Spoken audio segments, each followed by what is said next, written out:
तो फाइनली तुम लोग सालों से अपने बम को सरकाते सरकाते क्लास 10th में आ चुके हो एंड ये साल तुम्हारे लिए बहुत ज्यादा इंपॉर्टेंट है क्योंकि इस साल तुम्हारा बोर्ड एग्जाम है। एंड तुम्हें पता है बोर्ड एग्जाम में जो तुम्हारा सबसे इजी सब्जेक्ट होता है जिसमें तुम 100 में 100 ला सकते हो वो होता है इंग्लिश सब्जेक्ट। लेकिन तुम्हारे इसमें 100 में 100 तभी आएंगे जब तुम इस पे थोड़ा सा ध्यान दे दोगे। कितना? एकदम थोड़ा सा। तो आज के इस वीडियो में हम लोग पढ़ने वाले आई रिलेटेड टू गॉड, जिसे मैं एकदम प्यार से डिटेल में एकदम घुस के अच्छे से एक्सप्लेन करने वाला हूँ। इसके बाहर से तुम्हारे बोर्ड एग्जाम में नहीं आने वाला है, तो वीडियो को ध्यान से एंड तक देखना। ऐसे ही एनिमेशन करके तुम्हें समझाने वाला हूँ। ये कहानी है एक वैली के एक घर की जो पहाड़ के सबसे ऊपरी वाले हिस्से में था और उस घर के अंदर एक किसान रहता था जिसका नाम था लेंचो। उसकी वाइफ भी थी और उसके कुछ छोटे और बड़े बच्चे भी थे। और वो घर पहाड़ के इतना ऊपर था ना कि वहां से रिवर भी देखा जा सकता था। बस रिवर ही नहीं बल्कि जो कॉर्न के खेत होते हैं ना, मकई के जो खेत होते हैं ना, वो भी देखे जा सकते थे। और वहां से जब लेंचो नीचे झांक रहा था, नीचे देख रहा था, उसने देखा कि उसके जो कॉर्न है ना,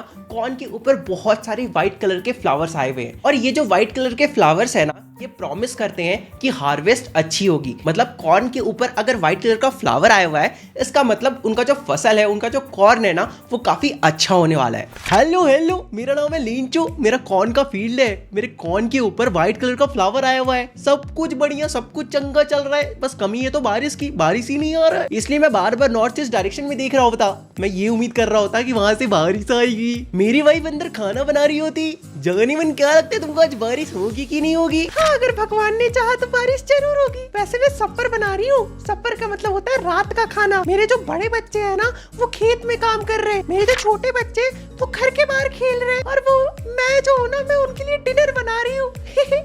बच्चों जल्दी से अंदर आ जाओ, खाना रेडी हो गया है। अब यहाँ से मैं एक्सप्लेन करता हूँ। जैसा कि लेंचो ने प्रेडिक्ट किया था, डिनर करते वक्त ही रेन के बड़े बड़े ड्रॉप्स गिरने लगते हैं और नॉर्थ ईस्ट डायरेक्शन से huge mountains of clouds, black clouds आते हुए दिखाई देते हैं। और उस वक्त जो मौसम थी ना, वो काफी अच्छी थी, काफी प्लेजेंट सी, काफी स्वीट सी और काफी प्यारी सी हवा चल रही थी। मेरे को बारिश की बूंदे अपने बॉडी पे फील करना होती, इसलिए मैं जल्दी से बाहर जाती, फिर जल्दी से अंदर आती। मेरे बीवी, मेरे बच्चे, जल्दी इधर सुनो। ये जो बाहर में बारिश हो रही है ना, ये जो रेन के ड्रॉप्स गिर रहे हैं ना, ये रेन के ड्रॉप्स नहीं है, ये न्यू कॉइन्स है। ये जो बड़े बड़े ड्रॉप्स है ना, ये 10 सेंट्स है, 10 सेंट्स है। और ये जो छोटे छोटे ड्रॉप है, ये 5 सेंट्स है। हम लोग बहुत अमीर होने वाली होती। अभी स्ट्रॉन्ग विंड्स चलने लगते हैं और हिल स्टोन्स भी गिरने लगता है, जिसे लेंचो न्यू सिल्वर कॉइन से रिजेंबल करता है। लेंचो के बच्चे बाहर भाग के जाते हैं फ्रोजन पीरल्स कलेक्ट करने के लिए, जिसका मतलब आइस होता है। तो लेंचो के बच्चे आइस कलेक्ट करने के लिए बाहर भाग के जाते हैं। लेकिन लेंचो के अंदर ही अंदर लग रहा था कि कुछ तो बुरा होने वाला है और वो होप करने लगता है कि ये सब कुछ जल्दी से जल्दी खत्म हो जाए। पर ऐसा नहीं हुआ। 1 घंटे तक लगातार हिलस्टोन गिरने के बाद जब लेंचो अपने फील्ड को देखता है, तो वो देखता है कि उसका जो पूरा फील्ड है वो व्हाइट सॉल्ट यानी कि स्नो से भरा हुआ है। पेड़ के ऊपर एक पत्ता भी दिखाई नहीं दे रहा था, सब कुछ व्हाइट सॉल्ट से भरा हुआ था, मतलब बर्फ से भरा हुआ था। कॉर्न की जो खेत थी ना, वो पूरी तरह डिस्ट्रॉय हो चुकी थी। कॉर्न के ऊपर अब फ्लावर्स भी नहीं थे। Lencho soul was filled with sadness, मतलब जो लेंचो होता है ना, वो बहुत ज्यादा उदास हो जाता है। मैं अपने फील्ड के बीचों बीच खड़ा हूँ। थोड़ी देर पहले तक तो सब ठीक था, मुझे लग रहा था कुछ ना कुछ तो कांड होने वाला है। मुझे पता था। ये जो प्लेग ऑफ लोकस्ट होते हैं ना, एक तरह का कीड़ा होता है, वो भी जब हमारे फील्ड में आते हैं ना, तो इतना डिस्ट्रक्शन नहीं करते। कुछ ही क्रॉप्स को खराब करते हैं, कुछ ही पौधों को खराब करते हैं। लेकिन ये जो हिलस्टोन आया ना, ये तो सब कुछ बर्बाद कर दिया। हमारा एक फसल भी नहीं बचा, सब कुछ बर्बाद हो चुका है। ये रात हमारे लिए बहुत सॉरोफुल, बहुत दुख भरी रात है। हमें इस साल भूखे रहना पड़ेगा, हमारी कोई मदद करने वाला भी नहीं है, हमारी सारी मेहनत बर्बाद हो चुकी है। लेकिन मुझे पता है ऊपर वाला जो गॉड है ना, वो किसी को भी भूखे मरने नहीं देता है। No one dies of hunger. ऊपर वाला सब देख रहा है, वो हमारी मदद जरूर करेगा। वो हमारी लास्ट होप है, वो हमारी मदद जरूर करेगा। देखो, Lencho ox of a man था, मतलब कि वो अपने फील्ड में बहुत ज्यादा मेहनत करता था, बिल्कुल किसी एक जानवर की तरह। इसलिए वो सोचता है कि भगवान उसकी मदद क्यों नहीं करेंगे, क्योंकि भगवान के नजरों से तो कुछ नहीं छिपा है, राइट? गॉड के नजरों से तो कुछ भी नहीं छिपा है, वो सब कुछ देखते हैं। तो जब लेंचो इतना अच्छा इंसान है, इतना हार्ड वर्किंग इंसान है, तो भगवान उसकी मदद भी जरूर करेंगे। ये लास्ट होप लेंचो के अंदर था। तो लेंचो सोचता है कि अगले ही दिन, जो कि संडे था, उस दिन वो सोचता है कि क्यों ना भगवान को एक लेटर लिखा जाए, अ लेटर टू गॉड। तो उस लेटर में लेंचो लिखता है कि God, if you don't help me, I and my family will go hungry this year, मतलब हम लोग इस साल भूखे रह जाएंगे अगर आप हमारी मदद नहीं करोगे तो। और उसके बाद वो लिखता है कि मुझे 100 पेसोस चाहिए ताकि मैं वापस अपने फील्ड को सो कर सकूं, वापस से अपने फील्ड में क्रॉप ग्रो कर सकूं। मतलब कि बेसिकली लेंचो भगवान से 100 पेसोस की डिमांड करता है। उसके बाद लेंचो खुद टाउन जाता है, लेटर को इन्वेलप में डालता है, उसके बाद उसमें स्टैंप लगाता है और पोस्ट ऑफिस में जमा कर देता है, मतलब मेल बॉक्स के अंदर डाल देता है। फिर क्या होना था,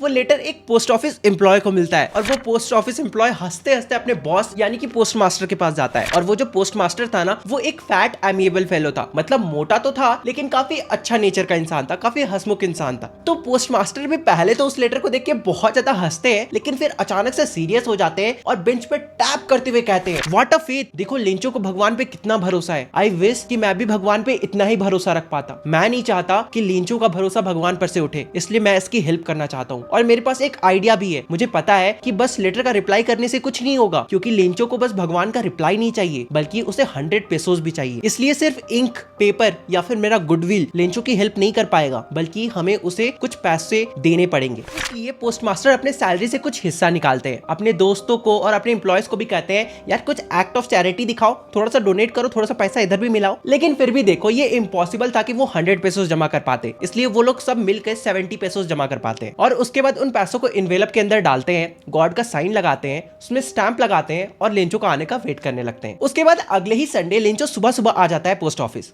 उसे भगवान पे बहुत ज्यादा फेथ था, उसे लग रहा था कि यार पक्का पक्का लेटर तो आया होगा। एक पोस्टमैन आता है, लेंचो को वो लेटर हैंड ओवर करता है। लेंचो बिल्कुल भी सरप्राइज नहीं था, क्योंकि उसे बहुत ज्यादा कॉन्फिडेंस था भगवान पे कि पक्का उसका लेटर तो आया ही होगा। इसलिए वो लेटर को खोलता है, पैसों को काउंट करता है और उसके बाद अचानक से वो बहुत ज्यादा गुस्सा हो जाता है। वो सोचता है कि भगवान से तो गलती नहीं हो सकती, इसलिए वो विंडो के पास जाता है, पेपर और इंक मांगता है और वापस से पब्लिक टेबल के पास जाकर एक लेटर लिखना शुरू कर देता है। और इस बार जब लेंचो लेटर लिख रहा था ना, तब वो अपने आईब्रोज को हिला हिला कर, मतलब एकदम एक्सप्रेशन देकर लेटर को लिख रहा था, एकदम एंग्री वाले मूड में। और उसके बाद फिर वो सेम चीज ही करता है, मतलब लेटर को एनवेलप में डालता है, उसमें स्टैंप लगाता है, लेकिन इस बार वो मेल बॉक्स पे पास जाके वो ऐसे करके नहीं डालता है, वो अपने फिस्ट से, ठीक है, ये कलाइयों से ऐसे फेंक कर लेटर डालता है, मतलब समझ रहे हो, एकदम एटीट्यूड वाले मूड में, समझ ही रहे होगे आई थिंक। लेंचो के जाने के तुरंत बाद पोस्टमास्टर दौड़ के आता है, उस लेटर को उठाता है और खोल के देखता है, तो उसमें लिखा हुआ था कि भगवान आपसे तो गलती नहीं हुई होगी, मैंने 100 पेसोस मांगे थे लेकिन मुझे सिर्फ 70 रिसीव हुए। इसका ये मतलब है कि ये जो भी पोस्ट ऑफिस एम्प्लॉयज है ना, ये सारे बंच ऑफ क्रुक्स है। मुझे बाकी 30 पेसोस की बहुत ज़्यादा नीड है, तो आप प्लीज़ मुझे बाकी 30 पेसोस भी भिजवा दे, लेकिन इस बार पोस्ट ऑफिस के थ्रू मत भिजवाइएगा, क्योंकि ये सभी के सभी चोर है। बंच ऑफ क्रुक्स का मतलब होता है चोर है। एंड ऐसे तुम्हारा ये chapter a letter to God खत्म होता है। कैसा लगा तुम्हें ये चैप्टर? यार लेंचो भी ना यार, मतलब ठीक है गॉड में फेथ रखना अच्छी बात है, लेकिन थोड़ा सा कॉमन सेंस भी होना चाहिए। यार कोई बात नहीं। खैर अगर तुम्हें ये वीडियो पसंद आए तो वीडियो को लाइक करो, चैनल को सब्सक्राइब करो और तुम लोग से मिलते हैं अगले वीडियो में। तब तक के लिए bye bye, welcome back to education. भैया एंड में बोलना था या स्टार्टिंग में, मुझे नहीं पता। ठीक है, बाय बाय।